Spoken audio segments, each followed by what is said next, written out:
என் அன்பு பிள்ளையே, உனக்கான நன்மைகளைச் செய்து கொடுப்பதற்காகவே உன் தாயானவள் இன்று உன்னைத் தேடி வந்திருக்கின்றேன். என் செல்லமே, நான் சொல்கின்ற வாக்கினை கவனமாகக் கேள். இந்த அம்மா உனக்கு ஒரு செய்தியினை, ஒரு உத்தரவாதம் தருகின்றேன்.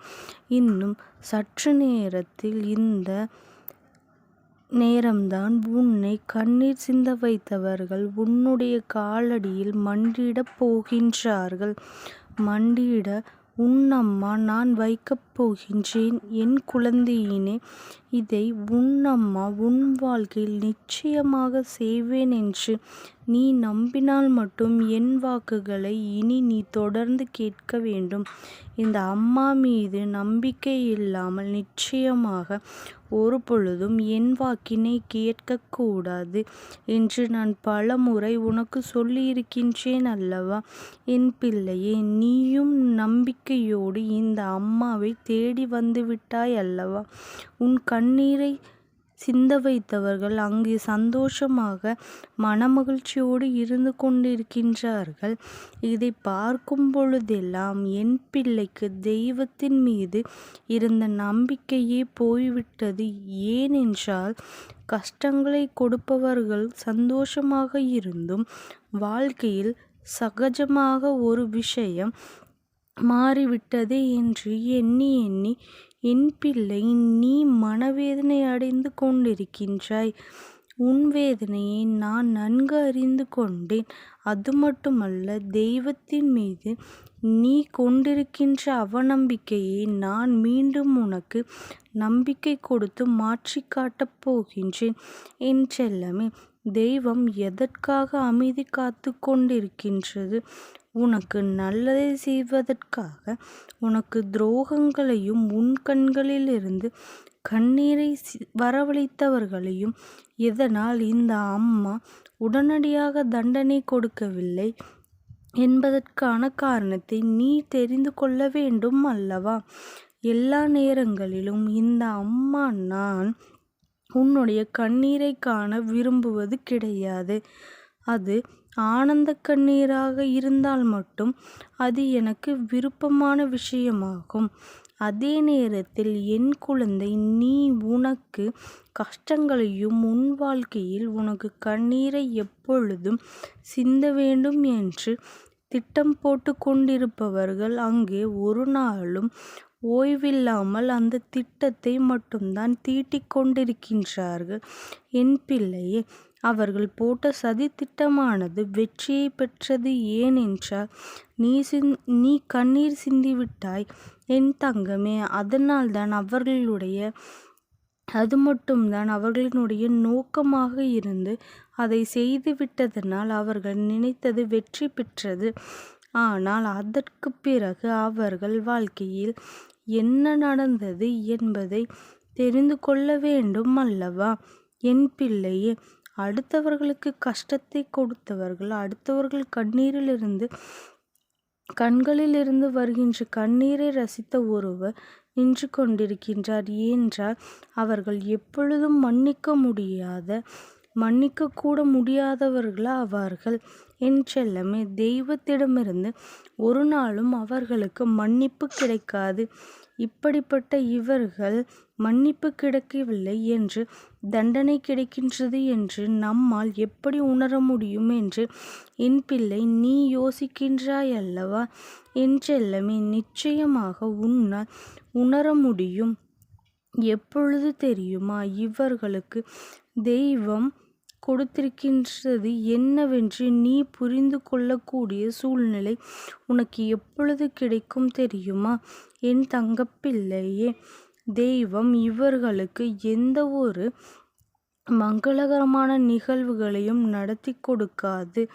இவர்கள் இல்லத்தில் நடக்க வேண்டிய சடங்குகள் எத்தனையோ இருந்தும் அது நடக்காமல் நிற்கும். அது மட்டுமல்ல, இது நடக்கவில்லையே என்று மனம் வெதும்பி நின்று கொண்டிருப்பார்கள். இப்படி இவர்கள் வாழ்க்கையில் ஒவ்வொரு விஷயங்களும் தொடர்ந்து நடந்து கொண்டேதான் இருக்கும். எல்லாமே குறையாகவே வந்து கொண்டுதான் இருக்கும். இவர்கள் தொடர்ந்து செய்கின்ற செயலில் அவர்கள் மனதிற்கு முழுமையான திருப்தி ஒரு நாளும் கிடைத்து விடாது. வெளியில் பேசும் பொழுது அவர்கள் எப்படி வேண்டுமானாலும் எதை வேண்டுமானாலும் பெருமையாக பேசிக்கொண்டு திரியலாம். ஆனால் உண்மை நிலை என்னவென்று அவர்கள் மனதிற்கு மட்டுமே தெரியும். என் தங்க குழந்தையே, அதுதான் செய்த தவறுக்கு தான் ஒருவரை கண்ணீர் சிந்த வைத்ததற்கும் தண்டனை கிடைத்திருக்கின்றது என்பதை அவர்கள் நிச்சயமாக புரிந்து கொள்வார்கள். என் பிள்ளையே, நீ முதலில் தெளிவாக புரிந்து கொள்ள வேண்டும். தெய்வம் யாருக்கும் ஆசிகளை அவ்வளவு எளிதாக வழங்குவது அல்ல. நல்லது செய்பவர்களுக்கும் மற்றவர்கள் வாழ்க்கையில் நல்லது நினைப்பவர்களுக்கும் நல்லதே நினைக்காவிட்டாலும் கெட்டது நினைக்காமல் இருக்கின்றவர்களுக்கும் மட்டும்தான் தெய்வம் எப்பொழுதுமே நன்மை செய்து கொண்டிருக்கும். அதே நேரத்தில் என் குழந்தை, இந்த வாழ்க்கையில் நீ நினைத்த விஷயங்கள் எல்லாவற்றையும் நடக்காமல் போகும் பொழுது நீ உணர வேண்டிய ஒரு நல்ல விஷயம் என்னவென்றால், ஏதோ ஒரு நாள் காரணத்திற்காக தெய்வம் நமக்கு இதை கிடைக்க விடாமல் செய்திருக்கின்றது என்று என் குழந்தை நீ தெரிந்து கொள்ள வேண்டும் அல்லவா? இந்த நேரத்தில் நீ இதையெல்லாம் தெரிந்து கொள்ள வேண்டிய கட்டாயம் என்ன இருக்கின்றது? என்ன தெரியுமா? உனக்கு கண்ணீர் சிந்த வைத்தவர்களின் நிலை என்னவென்று நீ தெரிந்து கொள்ள வேண்டும் அல்லவா? நான் என்ன நினைப்பதற்கான காரணம், நீயும் ஒரு நாளும் யாரையும் கண்ணீர் சிந்த வைத்தது கிடையாது என்று, யாரொருவரின் கண்ணீருக்கும் நீ காரணமாக இருந்தது கிடையாது என்றும், அது பாவத்திலும் மிகப்பெரிய பாவம். அவர்கள் கண்ணீர் சிந்துகின்ற நிலைக்கு வந்து தெய்வத்திடம் வந்து முறையிடும் பொழுது தெய்வம் அவர்களின் வார்த்தைகளைத்தான் முதலில் மதிக்கும் என்பதை நீ மறந்துவிடக்கூடாது. அவர்கள் தெய்வத்தை வணங்கலாம், ஆனால் தெய்வத்திடமிருந்து எல்லா வேண்டுதல்களையும் வைக்கலாம். தெய்வம் அவர்களை ஒரு நாளும் கண்ணெடுத்து பார்க்கவில்லை என்பதுதான் இது போன்ற செய்பவர்களுக்கு கிடைக்கின்ற தண்டனையாகும். மிகப்பெரிய தண்டனை என்பதனை நீ புரிந்து கொள்ள வேண்டும் அல்லவா? அவர்கள் வெளியில் பேச்சுக்கு என்ன வேண்டுமானாலும் சொல்லிவிட்டு தெரியலாம். எப்படி எல்லாமோ தன் வாழ்க்கையை மாறிவிடும் என்று சொல்லலாம். தெய்வம் அவர்களுக்கு உறுதுணையாக இருப்பதாகவும் சொல்லலாம், வெளிக்காட்டலாம். ஆனால் உண்மை நிலை அவர்கள் குடும்பத்தில் ஏற்படுகின்ற ஒரு பிரச்சனைகள் என்று எல்லாமே அதனை வெளிக்காட்டிவிடும். இனிமேல் இவர்களினுடைய வாழ்க்கையை நான் பார்த்து கொள்கின்றேன். இனி இவர்கள் வாழ்க்கையில் வரவே கூடாது என்பதுதான் என்னுடைய முடிவு. அடுத்தவர்களின் கண்ணீரை கண்டு ரசிப்பவன் இந்த உலகத்திலேயே இரக்கமற்றவன். அப்பேற்பட்ட ஒரு காரியத்தை செய்வதற்கு தண்டனை பலமாக இருக்க வேண்டும் என்று நான் உன்னிடத்திலே இதை கொடுத்துவிட்டால் நடந்த கஷ்டங்கள் எல்லாம் நீ மறந்துவிட்டு ஒன்றும் தெரியாதது போல அந்த உறவை நீ தொடர்ந்து கொண்டிருப்பாய் அல்லவா? அது நடந்துவிடக்கூடாது. அதனால் எப்பொழுதுமே எந்த விஷயம் சரியாக நடக்க வேண்டும் என்பதை நீ தெளிவாக புரிந்து கொள்ள வேண்டும். அதன்படி நடந்து கொள்ள வேண்டும். என் செல்லமே, இந்த அம்மா என்ன சொல்ல வந்திருக்கின்றேன் என்பது தெரியுமா?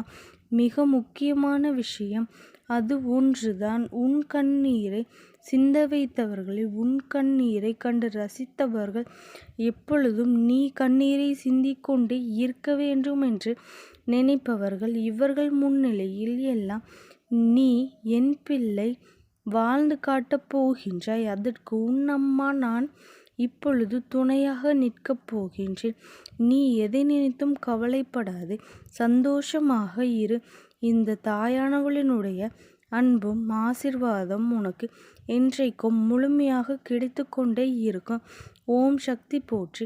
ஓம் ஆதி பராசக்தி போற்றி போற்றி.